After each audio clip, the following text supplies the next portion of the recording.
Hey, so this will be my review of the new Endgame Gear mouse, the XM2we.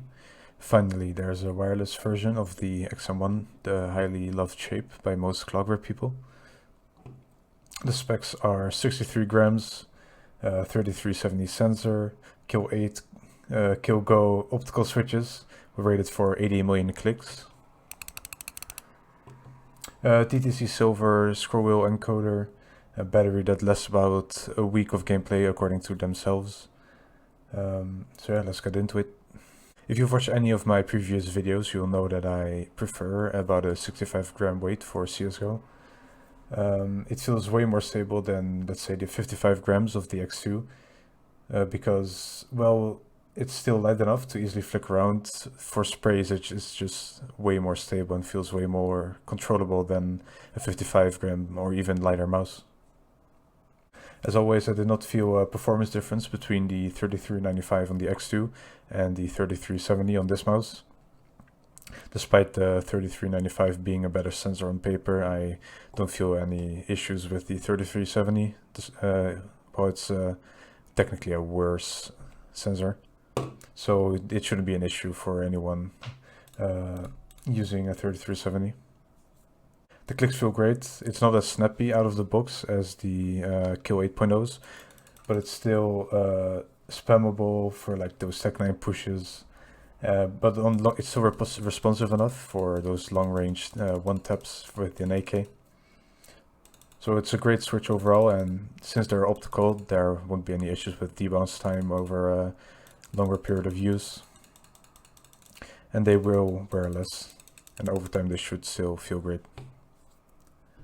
The scroll barely has any defined steps. They are really light defined steps, which is better in my opinion for scroll wheel jumping in CS. Yes, I do that. Most people do, I think.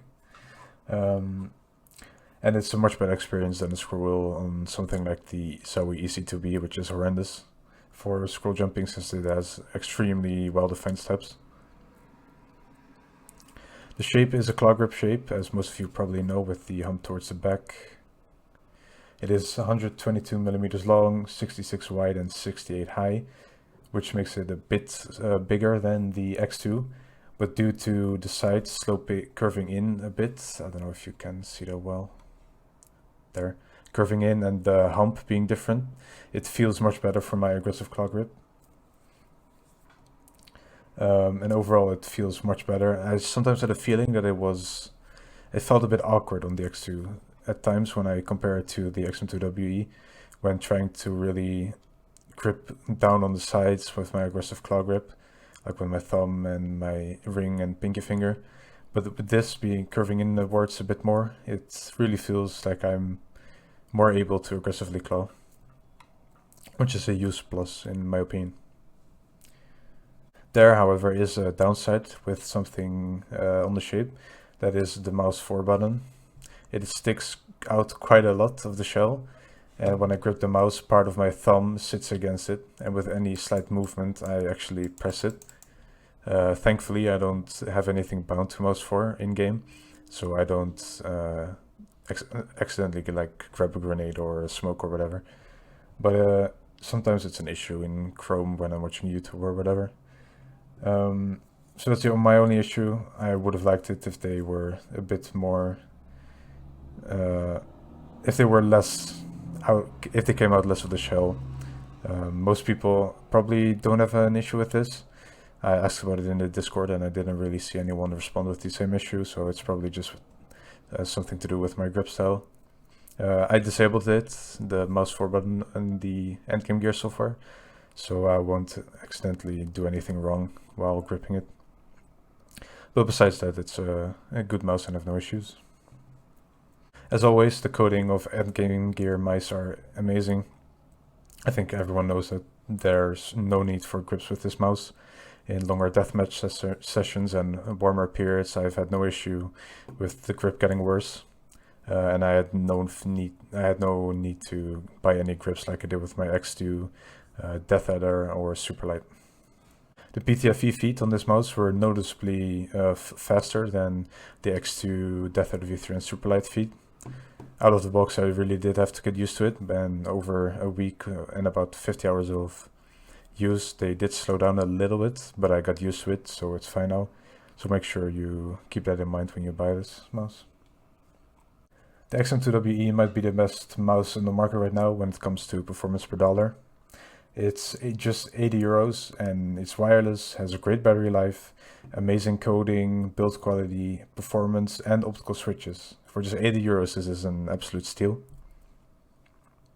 I forgot to mention a few things. The battery life, they say it's about a week or so of gameplay. I regularly charge it, probably like once every 2 days, so I don't have any issues with it running out, which I do recommend you do as well. Just plug it in like every now and then during the night when you go to bed. And the build quality is pristine. I have no issues with creaking when gripping the mouse, no real side play on the mouse buttons. It's just for 80 euros, this mouse is way too good, and it's almost too good to be true, but it's actually true. You can get it, it's in stock again, or it should be in stock again. Just check their website. I've enjoyed this mouse way more than the Death Adder V3 Pro and Superlight, which are both 160 and 130 euros. And later on, Endgame Gear will release the XM2we, and this is the WE, the Essential, I think it is. It is a WE is a cheaper version, essentially, of the XM2we, which they were planning on releasing since early last year. That will be releasing later this year, most likely, and it will have a better sensor, better switches. Overall, the tech specs are better, but I feel like most people would be satisfied buying this mouse. The package is just amazing. Like I said before, build quality, battery life, performance of the switches and sensor. It's almost stupid not to get this mouse over the W. If my guess is the W is probably gonna be like 100, 120. So I would definitely think it's worth it to save those 20 to 40 euros if you're not someone who really wants the best of the best, if you're like a competitive player or just a mouse enthusiast. So I highly recommend this mouse for anyone claw gripping with medium to large hands. And just, there's almost nothing wrong with this mouse except the side mouse button, which was an issue. Probably very few have. But yeah, that was the video. Thank you. Bye.